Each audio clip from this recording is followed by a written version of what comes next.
Hi everyone, here's what's bothering me tonight. It was a very long day at work, so that's why this is very late today.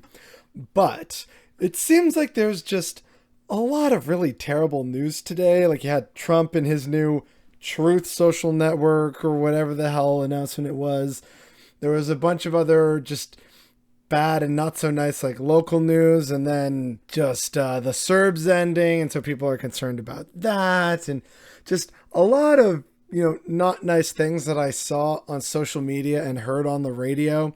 So that's why I want to actually take a moment tonight and talk about something really good that happened today that isn't getting nearly enough coverage when it absolutely should. The tiny Caribbean nation of Barbados has voted to become a republic, officially ditching Queen Elizabeth II as the head of state. That's right, folks. Still technically at the moment, but not for very much longer. Barbados is one of 16 Commonwealth realms that recognize Her Majesty Queen Elizabeth II as the actual head of state. She's the queen. Barbados is technically, for another week or so, a monarchy. Just like Canada, Australia, New Zealand, Tuvalu, Solomon Islands, Papua New Guinea, Jamaica, the Bahamas, and a bunch others that I can't even remember right now. And while I've seen some articles touching on, oh, look, here's the news development, Barbados is going to become a republic, and yay, good job. But how did they become a republic? Because there have been a few times that they've tried before, most notably in 2008, and it didn't succeed. So what happened this time? So their first president is also their current governor general. It's Dame Sandra Mason. She's been in the post since 2018. And the government in Barbados, I think it's the Labour Party, they have more than enough support in terms of the legislative houses to pass this. They have like all but one seat in the lower house, and they control like 2/3 of the upper house. So, hey, you need a 2/3 majority in both houses?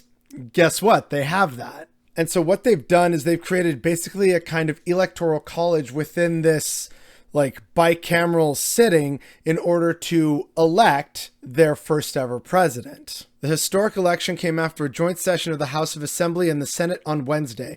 Prime Minister Mia Mottley described the vote as a seminal moment for the nation. So that's where we are right now. And for those who've been paying attention, we actually first learned about this like back in 2020. I forget if even I talked about it, but anyway. The Prime Minister, Mia Mottley, said that Barbados would become a republic by November 30th, hence why we are seeing this news now in late October. And this comes after, like, again, they had a commission to try and figure out what was the best way of doing this.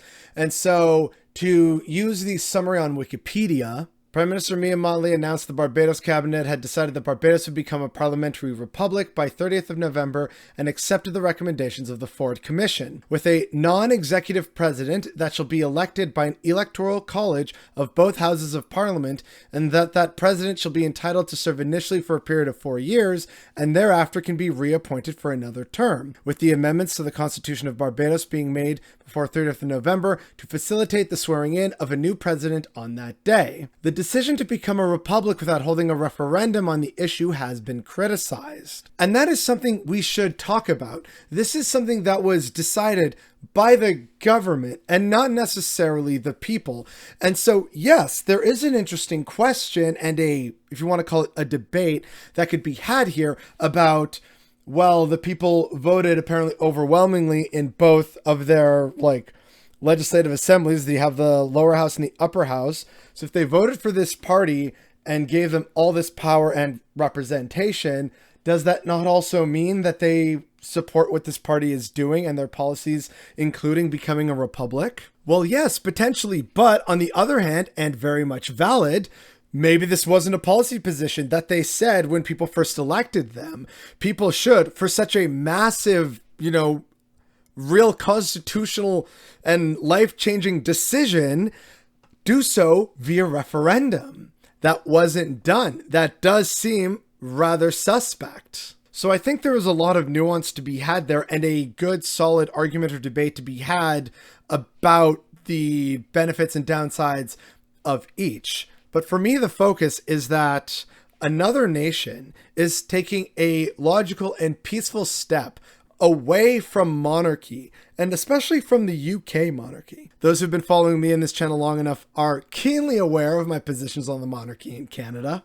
And so I also want to remind people that this is a very common way in which former monarchies have adapted to become a parliamentary republic where there isn't necessarily a new, like, fully elected and separate executive branch the way it is in America.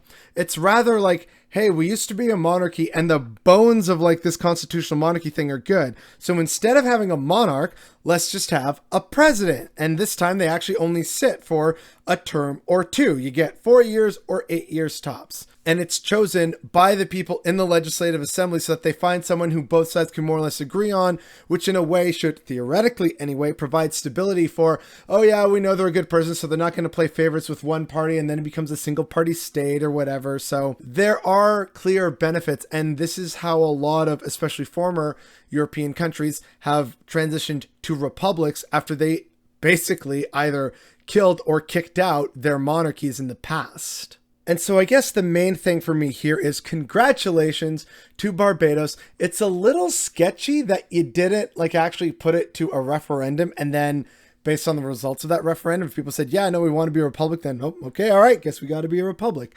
That doesn't fully sit right with me.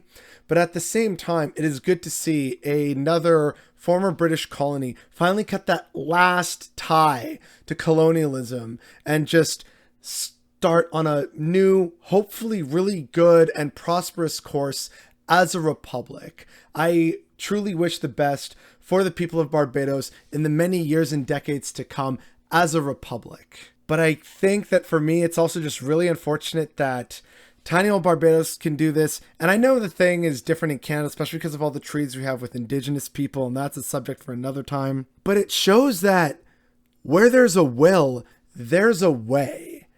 And we see this in our own history, where Canada was not born out of even strictly a referendum. It was a bunch of different factors all coming together that had enough people in various different colonies of British North America say, hey, you know, maybe it'd be better if we all just kind of got together. So let's get some coalition governments and form like factions based on what side of the question of being pro or anti-confederation we are. Let's hash it out. That's how a big part of our history happened. And here we see that you can have a system where you transition to becoming a republic, and it doesn't really take too much shifting of everything that you have. It requires a few constitutional amendments. But I know that is easier said than done. But the fact that, you know, it's possible and yet we still don't entertain the notion because, oh, well, if it ain't broke, don't fix it. That is maybe just kind of what's bothering me today.